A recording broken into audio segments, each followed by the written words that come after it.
ஆசையாய் உங்களை சந்திக்கிறதுல மிக்க மகிழ்ச்சி அடைகிறேன். நம் தேவனுடைய நாமத்தை ஆராதிக்கலாமா? நீரோ மாறாதவர், உம் ஆண்டுகள் முடிவதில்லை. நீரோ மாறாதவர், உம் ஆண்டுகள் நீரோ மாறாதவர், உம் ஆண்டுகள் முடிவதில்லை. நீரோ மாறாதவர், உம் ஆண்டுகள் முடிவதில்லை. காலங்கள் மாறலாம், காட்சிகள் மாறலாம், காலங்கள் மாறலாம், காட்சிகள் மாறலாம், கனவுகள் மாறலாம், கர்த்தர் நீர் மாறாதவர். கனவுகள் மாறலாம், கர்த்தர் நீர் மாறாதவர். நீரோ மாறாதவர், உம் ஆண்டுகள் முடிவதில்லை. நீரோ மாறாதவர், உம் ஆண்டுகள் முடிவதில்லை. சட்டங்கள் மாறலாம், திட்டங்கள் மாறலாம், சட்டங்கள் மாறலாம், திட்டங்கள் மாறலாம், உலகமே மாறலாம், கர்த்தர் நீர் மாறாதவர். உலகமே மாறலாம், கர்த்தர் நீர் மாறாதவர். நீரோ மாறாதவர், உம் ஆண்டுகள் முடிவதில்லை. நீரோ மாறாதவர், உம் ஆண்டுகள் முடிவதில்லை.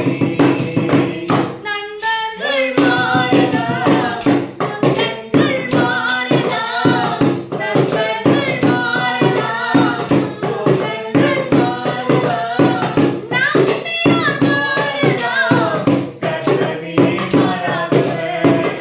நம்பினார் மாறலாம், கர்த்தர் நீர் மாறாதவர். நீரோ மாறாதவர், உம் ஆண்டுகள் முடிவதில்லை. நீரோ மாறாதவர், உம் ஆண்டுகள் முடிவதில்லை. சொல்லுமா? நீரோ மாறாதவர், உம் ஆண்டுகள் முடிவதில்லை. நீரோ மாறாதவர், உம் ஆண்டுகள் முடிவதில்லை. ஹல்லேலூயா. எல்லாமே மாறிடலாங்க நம்ம இந்த உலகத்துல. ஆனா கர்த்தர் ஒருவர் மட்டுமே மாறாதவரை நம்மளோடு கூட இருக்கிறார்.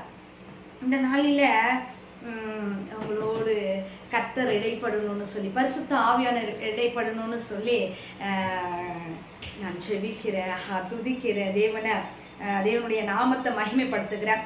இந்த நாளில உங்களோடு தியானிக்க, உங்களோடு பேசும்படியாக கர்த்தர் தந்த வார்த்தை மத்தேயு எழுதின சுவிசேஷம் 13வது அதிகாரம் 54வது வசனம் இப்படியா எழுதியிருக்கு. மத்தேயு 13:54 நம்ம எடுத்து வாசிச்சோம்னா அதுல எழுதியிருக்கு, தாம் வளர்ந்த ஊரிலே வந்து அவர்களுடைய ஜெப ஆலயத்திலே அவர்களுக்கு உபதேசம் பண்ணினார். அவர்கள் ஆச்சரியப்பட்டு, இவனுக்கு இந்த ஞானமும் பலத்த செய்கைகளும் எப்படி வந்தது அப்படின்னு சொல்லி ஆச்சரியப்பட்டு கேட்கிறாங்க, ஆச்சரியப்பட்டு பார்க்கறாங்க. யாருன்னு கேட்டீங்கன்னா, மத்தேயு எழுதின சுவிசேஷம் 13வது அதிகாரத்துல இயேசு கிறிஸ்துவை பத்தி பல காரியங்கள், அவர் செய்த அற்புத அடையாளங்கள், அவர் உவமையாய் பேசின காரியங்கள் இதுல எழுதியிருக்கு.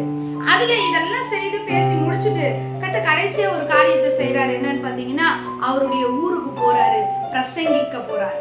அவர் போய் பிரசங்கிக்கிற காரியத்தை பார்த்து எல்லாரும் ஆச்சரியப்படுறாங்க. ஏன் இந்த ஆச்சரியம்னு கேட்டீங்கன்னா, அப்படியே கீழே உள்ள வசனத்தை நான் வாசிக்கிறேன் பாருங்க. 55வது அதிகார வசனத்துல எழுதியிருக்கு, இவன் தச்சனுடைய குமாரன் அல்லவா, இவன் தாய் மரியாள் அல்லவா என்பவள் அல்லவா, யாக்கோபு, யோசே, சீமோன், யூதா என்பவர்கள் இவனுக்கு சகோதரன் அல்லவா. இவன் எப்படி இப்படிப்பட்ட ஞானமா இருக்கிறான், எப்படி ஞானத்துல வல்லவனா இவன் செயல்பட்டு கொண்டு இருக்கிறான் அப்படின்னு எல்லாரும் ஆச்சரியப்பட்டது இல்லாம 57வது வசனத்துல பாருங்க, அவரை குறித்து இடரல் அடைந்தார்களா எல்லாரும். இவனே இப்படி இருக்கிறானே, நம்ம வீட்லயும் வச்சிருக்காங்களே அப்படின்னு சொல்லி இவரை குறித்து அநேகர் இடரல் அடைஞ்சாங்களாம். அப்படின்னா ரொம்ப அவங்களுக்கு அது விசனமா தெரியுது. இவெல்லாம் எப்படி தெரியுமா, இந்த சம்பவத்தை ஆவியானவர் எனக்கு எப்படி காண்பித்தார் அப்படின்னா, இன்னைக்கு பல பேர் இப்படிப்பட்ட சூழ்நிலையில தள்ளப்பட்டு கொண்டிருக்கிறோம். என்ன சிஸ்டர் அப்படின்னு கேட்டீங்கன்னா, நம்ம உங்களை அநேகர் புறக்கணிக்கிறாங்க உங்களுடைய பேக்ரவுண்ட வச்சு. ஹல்லேலூயா. உங்களுடைய பேக்ரவுண்ட், உங்களுடைய பின்னணி எப்படிப்பட்டதா இருக்கிறது அததான் பாக்குறாங்க இன்னைக்கு. அதை பார்த்து இவனுக்கு எப்படி இந்த காரியம், எப்படி இவன் இந்த இடத்துல வந்து நிக்க முடியும், எப்படி இப்படிப்பட்ட காரியங்களை இவன் பேச முடியும் அப்படின்னு சொல்லி உங்களை அநேகர் அசட்டை பண்ணுகிறார்களா, அசட்டை பண்றாங்களா உங்களை. அதெல்லாம் பத்தி பெருசாவே கர்த்தர் எடுக்கவே இல்லை பாருங்க. எல்லாரும் அசட்டை பண்றாங்க அவரை. இவன் தச்சம் பிள்ளை தானே, இவன் குடிகார மகன் தானே, இவன் இப்படிப்பட்ட தகப்பனுடைய தாயுடைய பிள்ளை தானே, இந்த தாய் இப்படிப்பட்ட தாயினுடைய பிள்ளை தானே, அட இவங்க குடும்பமா அது சரியில்லாத குடும்பம் தானே, இந்த குடும்பத்துல இருந்தா இப்படி ஒரு மகன். ஒருவேளை நீங்க நினைக்கலாம், என் அப்பா இப்படிப்பட்டவரா இருக்கிறாரு, என் சகோதரன் இப்படிப்பட்டவனா இருக்கிறா, என்னுடைய பேக்ரவுண்ட் பின்னணியில இருக்கிற என் குடும்பத்தார் இப்படிப்பட்டவங்களா இருக்கிறாங்க, ஆனா நான் நல்ல கரெக்டா உத்தமமா தேவனுக்கு பிரியமா நடக்கணும் அப்படின்னு சொல்லி நீங்க நினைச்சு வந்திருக்கலாம். இன்னைக்கு உங்களுடைய பின்னணியை வச்சு, உங்களுடைய பேக்ரவுண்ட வச்சு உங்களை அநேகர் புறக்கணித்து தள்ளுகிறவர்களா இருக்கலாம். இன்னைக்கு இப்படிப்பட்ட ஒவ்வொரு இருதயத்தையும் தேற்றவே ஆற்றவே கர்த்தர் உங்களுக்கும் ஒரு வழி வைத்திருக்கிறார். ஹல்லேலூயா, ஹல்லேலூயா. வழியே இல்லைன்னு நீங்க நினைக்காதீங்க. எல்லாரும் அசட்டை பண்ணி என்ன ஒதுக்குறாங்க. என் பேக்ரவுண்ட சொல்லி சொல்லி, என் தகப்பனுடைய சிந்தைய சொல்லி சொல்லி, என் தகப்பனுடைய செயலை சொல்லி சொல்லி, என் தாய் இப்படிப்பட்டவன்றது சொல்லி சொல்லி, என் சகோதரன் இப்படிப்பட்டவன், என் சகோதரி இப்படிப்பட்டவன்றது சொல்லி சொல்லி என்ன ஒதுக்குறாங்க, என்ன ஒடுக்குறாங்கன்ற சூழ்நிலையில இன்னைக்கு அநேகர் இருக்கிறீங்களா? பாருங்க, இயேசுவுக்கு இப்படிப்பட்ட சூழ்நிலை சம்பவித்தது. ஆனாலும் தேவன் விட்டு கொடுக்கவே இல்லை. யாரை விட்டு கொடுக்கலன்னு கேட்டா, பிதாவை விட்டு கொடுக்கவே இல்லை. ஹல்லேலூயா, ஹல்லேலூயா. ஏன்னா அவரு யோசேப்பையோ மரியாதையோ தாய் தகப்பனா அவரு பெருசா எடுத்துக்கிட்ட மாதிரி எனக்கு தெரியல. தகப்பனுக்கு கீழ்ப்படிந்து தச்சம் தொழில் செய்தார்தான், தாய்க்கு கீழ்ப்படிந்து இருந்தார்தான். ஆனாலும் மரிக்கும் தருவாயில வரும் பொழுது ஸ்திரியே அப்படின்னு சொல்லி கூப்பிட்டாரு. ஸ்திரியே அப்படின்னு சொல்லி அழைத்து, அப்படியே உங்களுடைய சகோதர சகோதரிகள் வந்து நிக்கிறாங்க அப்படின்னு சொன்னப்பையும், யார் எனக்கு சகோதர சகோதரிகள்? என் வார்த்தையை கேட்டு அதன்படி நடக்கிறவர்களே எனக்கு சகோதர சகோதரிகள், பிதாவின் சித்தத்தை செய்கிறவர்களே அப்படின்ற மாதிரி அங்க சொல்லி அனுப்பிச்சிட்டார். அதனால இதுல ஒரே வழி என்ன தெரியுமா? அவரு யோசேப்பை தகப்பனா பெருசா பிடிச்சாரா, அவருடைய செயல்களில் அவரு ஈடுபட்டாரான்றதை விட பிதாவை இறுக பிடிச்சு அவர் சொன்ன வழியில அவர் நடந்துட்டு போனார். ஒரு சிலர் அவர் அசட்டை பண்ணினாங்க, ஆனா வெகு சிலர், வெகு பலர், நான் சிலர்னு சொல்லிட்டேன், வெகு பலர் அதிகமா அவரை பின்தொடர்ந்தவங்க அதிகம். ஹல்லேலூயா, ஹல்லேலூயா. இன்னைக்கு உங்களுக்கு இருக்கிற திறமைகளை, உங்களுக்கு இருக்கிற இந்த நல்ல மகிமையா கர்த்தர் கொடுத்த இந்த திறமைகளை ஒடுக்கும்படியா உங்க உறவுகளிலேயே இப்படிப்பட்ட நபர்கள் எழும்பி நிற்பாங்க. நீங்க இப்படிப்பட்ட ஞானத்துல, இப்படிப்பட்ட ஒரு நல்ல செயல்ல இருக்கிறது அவங்களுக்கு பிடிக்காம இப்படி எல்லாம் உங்களை டிஸ்கரேஜ் பண்ணுவாங்க. ஹல்லேலூயா. இதுக்கு நீங்க செய்ய வேண்டிய ஒரே ஒரு காரியம் என்னன்னு கேட்டீங்கன்னா, தேவனை உங்கள் தகப்பனாய் எடுத்துக்கொள்வதே. அவரே உங்களுக்கு தெய்வம், அவரே உங்க தகப்பன். இனி எனக்கு தகப்பன் நீங்க தான்பான்னு சொல்லுங்க. ஹல்லேலூயா. நான் இனி யாராலையும் அசட்டை பண்ணப்பட மாட்டேன் அப்படின்னு நம்புங்க. கர்த்தர் உங்களை வேறு வழியில நடத்திட்டு போவார். ஹல்லேலூயா. பாருங்க, 1 சாமுவேல் 16வது அதிகாரத்துல விதமா எழுதி இருக்கு. அங்க உயர்த்த சாமுவேல்னாவே தாவீதை குறித்து நம்ம நிறைய இடங்களில பார்க்கலாம். தாவீதும் இப்படிதான் ஒடுக்கப்பட்டவர். தாவீது இதே மாதிரிதான் ஒதுக்கி ஓரங்கட்டப்பட்டவர். சவுலிடத்துல அறிமுகப்படுத்தும் பொழுது ஈசாய் அவன் கிழவனானவன் அப்படின்னு அவனுடைய பேக்ரவுண்ட் பின்னணி என்னன்னு சொல்லி அங்க சொல்றாங்க. வயசானவன் ஒரு தகப்பு இருக்கிறான், அவனுடைய பிள்ளை அப்படின்ற மாதிரி அங்க சொல்றாங்க. ஹல்லேலூயா. ஒரு பின்னணியுமே இல்ல. தாவீதுக்கு நீ எடுத்து நின்று நல்ல பேக்ரவுண்டா எடுத்து பார்க்கறோம். சவுலின் இடத்துல போய் பேசுறதுக்கு ஒண்ணுமே இல்லை. ஹல்லேலூயா. பாருங்க, சவுலின் இடத்துல 16வது அதிகாரம் 18வது வசனத்துல சவுலின் இடத்துல தாவீதை எப்படி சொன்னாங்கன்னு பாத்தீங்கன்னா, அப்பொழுது அந்த வேலைக்காரரில் ஒருவன் பிரதி உத்தரமாக, இதோ பெத்லகேம் ஆகிய ஈசாயின் குமாரன் மட்டும்தான் சொன்னார். ஈசாயின் குமாரன் அவரு தேவனை தன் தகப்பனாய் ஏற்படுத்தி கொண்டதுனால, அவரு தகப்பனா அவர் வச்சுக்கிட்டதுனால, யாரு? ஈசாய் இல்ல, தாவீது இயேசு கிறிஸ்துவை தகப்பனாய் இறுக பிடிச்சுக்கிட்டதுனால ஈசாயின்ற ஒரு நபருக்கு பெரிய விளக்கமே அங்க கொடுக்கவே இல்லை.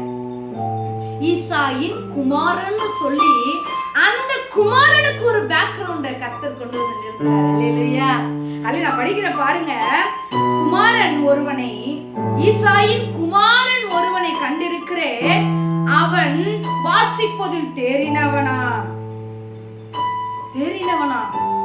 அவன் பராக்கிரமசாலி, யுத்த வீரன், காரிய சமர்த்தன், சௌந்தரியம் உள்ளவன், கர்த்தர் அவனோடு கூட இருக்கிறார்.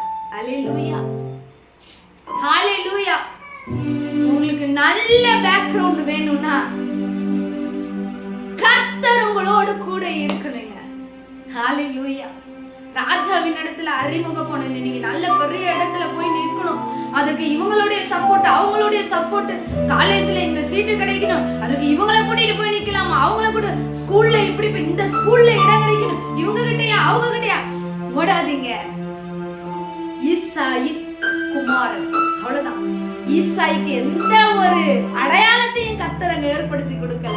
கர்த்தரை தெய்வமாய் கொண்டதுனால தாவீதை விதமாய் உழைத்துறாங்க. ஆனா பார்க்க போனா தாவீது உண்மையாலுமே என்ன தொழில் செய்துகிட்டு இருந்தாருன்னு கேட்டீங்கன்னா, ஆடு மேய்க்கிறவனா. அவன் எங்க நீங்க பார்த்திருக்க முடியும்? தாவீது எங்கேயாவது பார்த்திருக்க முடியுமா நீங்க? தாவீது இப்படிப்பட்டவனா இருந்தாருன்னு எங்கேயும் பார்த்திருக்க முடியாது. ஆனா தாவீது உயர்த்தப்பட்டிருக்கிறார். அல்லேலூயா. தாவீது உயர்த்தப்பட்டிருக்கிறாருங்க. அதே போலதான் யாபேஸ்ல எழுதிருக்கு. 1 நாளாகமம் 4:9-10 எழுதியிருக்கு. அவருடைய தாய் வருத்தத்தின் மகன்னு சொல்லி யாபேஸ் அப்படின்னு சொல்லி பேர் வைத்தார். யாபேஸ் ஜெபிக்கிறார், ஆண்டவரே என்ன உயர்த்துங்கப்பா அப்படின்னு சொல்லி. கர்த்தர் அந்த ஜெபத்தை கேட்டு அவரை உயர்த்தினார்னு சொல்லி அதுல எழுதியிருக்கு. ஹல்லேலூயா. இன்னைக்கு அசட்டை பண்ணப்பட்டிருக்கீங்களா? உங்க பேக்ரவுண்ட், உங்க பின்னணியினால, அவங்க தலைமுறைகள் இப்படிப்பட்ட பாவங்கள் செய்ததுனால, அவங்க தவறி போனதுனால இன்னைக்கு நீங்க பாதிக்கப்பட்டு இருக்கலாம். அன்பு சகோதரனா, சகோதரியே, சகோதரனே, கவலைப்படாதீங்க. கர்த்தரை இறுக பிடிச்சுக்கங்க. அவர் உங்களுக்கு ஒரு நல்ல பேக்ரவுண்டா இருப்பார். அவர் உங்களோடு கூட இருந்தா போதுங்க. தாவீதை குறித்து இன்னைக்கு அழகா பேசப்பட்டது.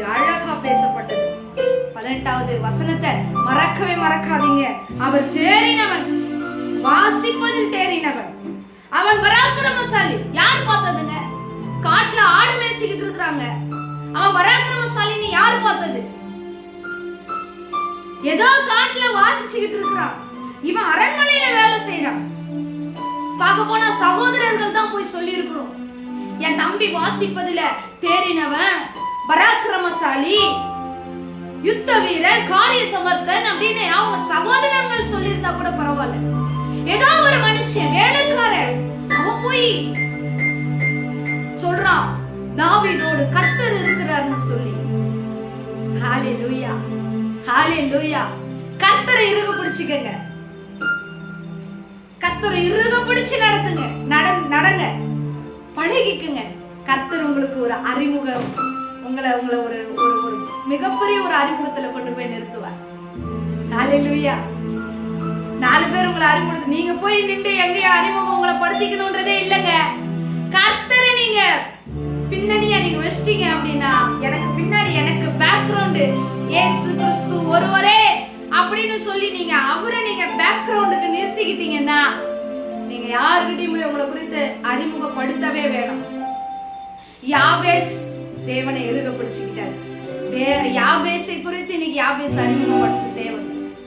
கர்த்தர் அற்புதமா நடத்தினார். இன்னைக்கும் உங்களை கர்த்தர் அற்புதமாய் நடத்தணும். காலங்கள் மாறலாம், மனிதர்கள் மாறலாம், நண்பர்கள் மாறலாம், கர்த்தர் நீர் மாறாதவர். நண்பர்கள் மாறலாம், சொந்தங்கள் மாறலாம், நம்பினால் மாறலாம், கர்த்தர் நீர் மாறாதவர். நீரோ மாறாதவர், ஆண்டுகள் முடிவதில்லை. நீரோ மாறாதவர், ஆண்டுகள் முடிவதில்லை. அவர் என்னைக்குமே மாற மாட்டார். நீங்க அவருடைய அன்புல இருந்து மாறாம அவரை இறுக பிடிச்சுக்கங்க. உங்களுக்கு பயங்கரமான ஒரு சப்போர்ட்டா அவர் நிற்கிறார். உங்களுக்காக நான் ஜெபிக்கிறேன். ஹalleluya. என் தகப்பனே, உம்மை நன்றியோடு துதிக்கிறோம். எங்களை அதிகமாய் நேசிக்கிறவர் நீர் ஒருவர் மாத்திரமே. எல்லாமே ஒரு நாள் எங்களை விட்டு மாறி போகும் டாடி. நீர் மாறாதவரா எங்களோடு கூட இருக்கிறீரப்பா. S Lord. ஆண்டவரே, இவங்களை இன்னைக்கு சப்போர்ட் கூட்டு போலாமா? இவங்க வந்து பேசினா நல்லா இருக்குமே, இவங்க இன்னைக்கு வந்து நின்று எனக்காக பேசினா நல்லா இருக்குமேன்னு சொல்லி ஏக்கத்தோடு ஆண்டவரே மனுஷர்களை நோக்கி பார்க்கிற அன்பு உள்ளங்களை தேவனாகிய கர்த்தர் இந்த செய்தியின் மூலமா திசை திருப்பினதற்காக நன்றி செலுத்தும். உம்மை அருமையாய் நோக்கி பார்த்து உம்மை பின்னணியில கொண்டு போய் நிறுத்தி எனக்கு பேக்ரவுண்ட் என் தேவனாகிய கர்த்தர் ஒருவர் மாத்திரமே சொல்லி அவங்க அப்படியே போய் உம்மை கூட்டிட்டு போய் அந்த இடத்துல நின்று ஜெயத்தை பெற்றுக்கொள்ள கர்த்தர் கிருபை செய்வீராக. யாபேசை உயர்த்தின தேவன், தாவீதை ஆசீர்வதித்த தேவன், இந்த உம்மை நோக்கி பார்க்கிற என் அன்பு சகோதரனையும் சகோதரிகளையும் தேவன் நடத்தும்படி சொல்லுகிறேன், நடத்தும்படி சொல்லுகிறேன். அற்புதமாய் நல்ல இடத்துல கொண்டு போய் நிறுத்தும்படி சொல்லுகிறேன். கரத்துல ஒப்பு கொடுக்கிறோம். இயேசு கிறிஸ்துவின் நாமத்தில் ஜெபிக்கிறோம். எங்கள் ஜெபம் கேளும் ஜீவனுள்ள நல்ல பிதாவே. ஆமென், ஆமென். God bless you. கர்த்தர் உங்களை நடத்துவார்.